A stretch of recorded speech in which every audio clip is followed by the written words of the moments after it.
What is up, everyone? Dan here, and today I'm going to be doing my review for The Flash Season 2, Episode 8, entitled Invasion. And this is essentially the real kickoff for the main storyline of the four-night crossover. Of course, Supergirl was on the Monday, but it didn't really have a whole lot to do with the crossover aspect. In fact, the main big scene that they played at the very end of the episode actually is replayed in this episode, so it really didn't have that much value in Supergirl. So if you were someone who was watching Supergirl on Monday to see how it would cross over, I think you will have been very disappointed to find out that same clip is in this episode. So yeah, definitely tacked on. But off topic, this of course a review for the part of the crossover. Of course, as with all my reviews that will be coming up for the crossovers and of course the Supergirl one, this will be a spoiler review. So if you have not watched the episode, click off the video, or else obviously you will get the episode spoiled for you. I'm going to talk about what I liked and what I didn't like, because there's definitely a lot that I want to talk about with this crossover, mainly because of the fact that there was definitely a lot more crossover. You know, there was a lot more characters from other universes in this episode than there was with Supergirl, most definitely. So yeah, definitely want to talk about it. But now let's get into the review for Flash Season 2, Episode 8, Invasion. So the main plot line of this episode is that it's a normal day at Star Labs.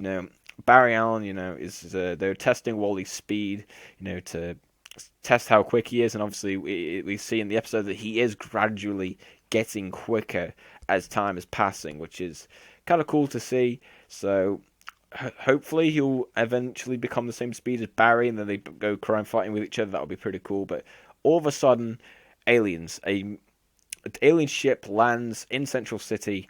A bunch of aliens come out of it, and then when this happens, and when Argus starts to get involved, and the leaders of Argus, get involved with it because it's that big of a threat.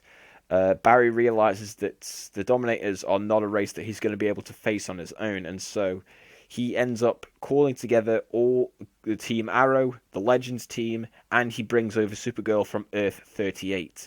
He brings them all over into a group, and the first, probably 30 minutes of the episode is really revolved around him recruiting everybody and training them up to fight against the Dominators.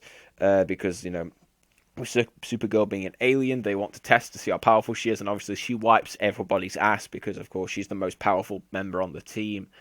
And that is kind of like the main plotline of the episode. But then we magically get skewed off into a plotline that was actually originated on Legends of Tomorrow, which is, of course, the message that Barry had sent to Rip Hunter that Jefferson and Martin Stein found in Rip Hunter's office.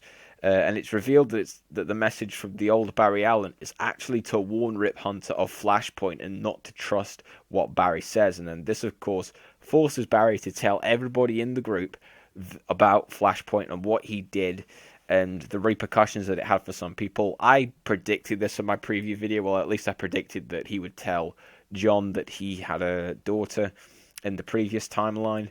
And this kind of creates a rift between the team. Some people agree with what Barry did, like Oliver, and other people don't. It was really good that Oliver sided with Barry, not only because, of what he's been through, and you could definitely understand why Oliver would choose to save his parents any day of the week, but it was good also because it, provided good setup for the Arrow 100th episode, which mainly revolves around him having his parents alive, who he really does. You get the feeling that he really does miss them, and they were a really big part of his life, and that without them, he just feels a lot more upset because he hasn't got as many people to confide in. So that was essentially the main plot line. So that it split the two people, and then all of a sudden, the president of the US gets captured. A selection of the team goes off to confront the Dominators to rescue the president, although it's realized that this is a trap, and so all the people who go after them end up being mind controlled by the Dominators to kill Barry and Oliver. And so those two have to essentially fight off, Supergirl. You've got Firestorm, basically the majority of the people who were against what Barry was doing, essentially are trying to kill him and Oliver. You have this massive fight, which is just amazing. It's one of my favorite action sequences in all of the CW shows ever. It was just so awesome to see, particularly when it was Barry against Supergirl. That was really, really cool. How he was able to trick her into phasing through him and destroying the device. That was really cool. And then they of course all, they're freed from the mind control, and the episode ends on a cliffhanger set up for the Arrow episode, where all of the characters who originated from Arrow, who are outside, get beamed up to a spaceship in the sky, and Barry tries to save Oliver from going up, but he still does anyway, and then the episode ends there. And that is the Arrow crossover episode, main storyline. Now, I actually really like this main story. There was some faults with it, with the side plots, but overall this main plot of the episode was really, really good. I definitely enjoyed it. There was a lot of awesome moments in it. Definitely the part where Barry actually told everyone about Flashpoint. It was a really cool way to do it, because obviously added, this conflict between the team, kind of similar to Civil War, I guess, in a way, except just nowhere near as many repercussions as Civil War. Definitely not as many, because, we didn't have the whole team fighting each other because they hated each other. We had them fighting each other because they were mind controlled. So, yeah, you have that. But I really did like the storyline overall. It was really good. I've heard some people say that they felt like the process of recruiting everyone was a bit rushed. I personally don't agree. I feel like it was it had a good pace to it, because obviously we didn't want it to take up the whole episode, because I certainly wouldn't have wanted that. But I just felt like the story overall was very well paced. I like the direction they took with it, and yeah, the cliffhanger ending definitely got me more hyped for that 100th episode of Arrow. So definitely, after watching the episode, was very excited to see what was in store for me with Arrow episode 100. Now let's talk about some of the side plots for this episode. I'm straight out of the way. I'm going to get the one side plot that I really did not like about this episode, and that was Cisco. I just don't, for me, like what they're doing with Cisco this season. Because he has those moments, obviously, where he is that character from season 1, season 2. The guy who's the really big geek. He makes all them references to movies, TVs, games, comics. That's the Cisco I love. But this season they decided to add this, this more personal and angry element to his character, with the fact that obviously in the new timeline created by Barry, his brother Dante actually died in a car crash. And so because of that, and he found out that Barry caused this by creating Flashpoint, he basically is really mad at Barry. But I just really don't like his character when he shows that side of him.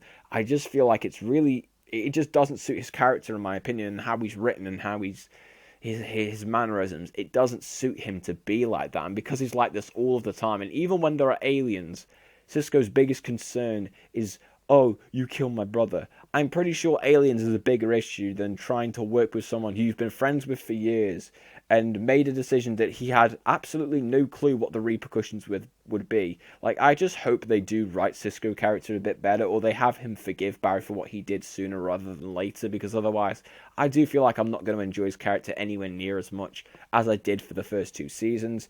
But that was the only real storyline that I really wasn't a fan of at all.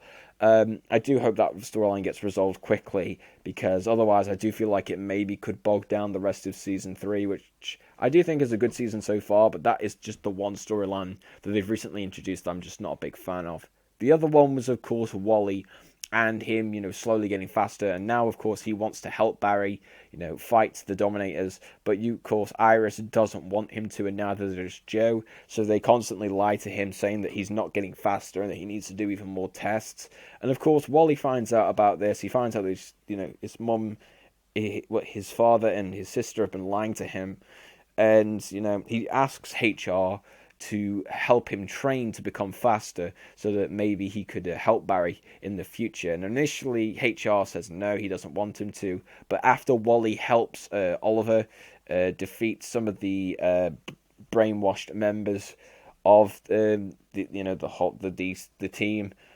he ends up accepting his offer of wanting to train him.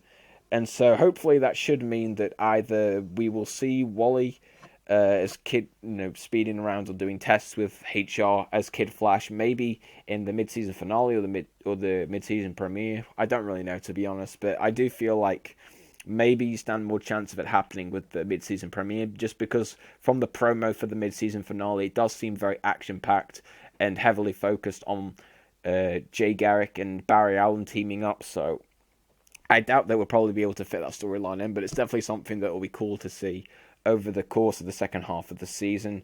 You, of course, had also the plotline of Barry finally finding out what happened to Snart in the Legends team, because obviously Barry has no clue what happened to him, and obviously Ray tells him that he unfortunately, of course, sacrificed himself in the penultimate episode of season 1, and that essentially, Snart died a hero. And you could tell from Barry's reaction that he was upset that Snart died, because he'd always had this feeling, really since season 2, that Snart was a good person at heart, but it was just that some of his motivations just weren't as heroic as he would probably wanted them to be. So I really did like the fact that he was told about this, and obviously it's kind of like set up for the fact that we will be seeing him in the second half of the season of Legends of Tomorrow, and I'm pretty sure he's going to be a bad guy this time around, which will be cool to see, to be honest. But yeah, it was nice that he finally found out about that as well. And that's kind of it for the main subplots of the episode. There, of course, were a few others as well. The other one was that, with Martin Stein, we find out that the woman that he was hallucinating about in the latest episode of Legends that we got before the crossover here was that woman was actually his daughter, not his wife, like I originally thought it was, which definitely was a shock. It definitely shocked me. I thought it was possibly that he'd gotten a new love interest because of his actions, but instead, it seems that what he did in 1985 actually, helped his relationship, because now he has a daughter. And that was really interesting and cool to see. So I'm guessing that's a plotline they're probably going to pick up with in Legends of Tomorrow. So yeah, it'd be interesting to see where that goes, how that changes his character in particular, and the actions that he takes in the future episodes, because obviously he'll have his daughter in mind as well as his wife. So that's cool as well. Now let's just briefly talk about the things I did and didn't like about this episode. Now, of course, like I said before, I did like the main plotline of the episode, with them all teaming together and then kind of turning against Barry and then obviously being brainwashed. That was really, really cool, and the setup for the Arrow episode was really good as well. It was cool. The big fight between everyone was really cool as well. Like I said, one of the best fights on all of the CW shows. It was just so awesome to watch on screen. It definitely made me glee with happiness, because, of course, me being a big DC fan, it's something I've wanted to see for a while, so to see it happen on screen, not going to lie, was pretty epic. I also really like the special effects that they had this episode. I thought the Dominators looked really cool, definitely creepy in a way, and of course the effects with Supergirl were really good as well. You could tell that they had definitely been saving a lot of money for this episode, because you're definitely going to be needing it with the amount of heroes you've got in the episode. So yeah, that was really, really good. In terms of real negatives, the only one I have, to be honest, is the Cisco storyline. I'm just not a fan of it. I've heard some people complain about Wally's storyline, saying that they didn't agree with Iris or Joe, lying to Wally, not wanting him to work with Barry. But to be honest, I actually didn't mind that storyline, because I could understand why they lied to him, because obviously Barry told them that Wally was seriously injured when he works with him in the Flashpoint. So obviously that would put the doubt in their minds of wanting him to work with Barry, so early on. So I really could understand their reasoning for doing that. I wouldn't think the storyline was that amazing, but it definitely wasn't bad. It was just more of a a storyline that they put in there to further character development in the episode, and I thought that it did an okay job of doing that. So in terms of a final score for this episode, I'm going to give it a 9.2 out of 10. I do feel like it was a very, very good episode. Definitely better than the Supergirl episode we got the day beforehand. But mainly because of the fact that obviously the Supergirl episode wasn't really a crossover episode. It was just more of a, Supergirl episode. Whereas this was like a full-on crossover. And it was really cool to see all the characters together. Like I said, the only thing that really bugged down the score for me was the Cisco storyline, because I don't like what they're doing with his character and how it played out over the episode. I just wasn't a big fan of it. It's not my favorite crossover. Of course, I have seen the Arrow one as well, which I'll be recording the commentary for straight after this one. But it was still a very, very good episode. 9.2 out of 10 is definitely deserved, and yeah, definitely a good episode, and a good starting point for the crossover Heroes versus Aliens. So that is it for my review. Of course, the Arrow 100th episode review will be coming out shortly after this one, hopefully. So, with that being said, I'd like to thank you all very much for watching, and hope to see you again next time.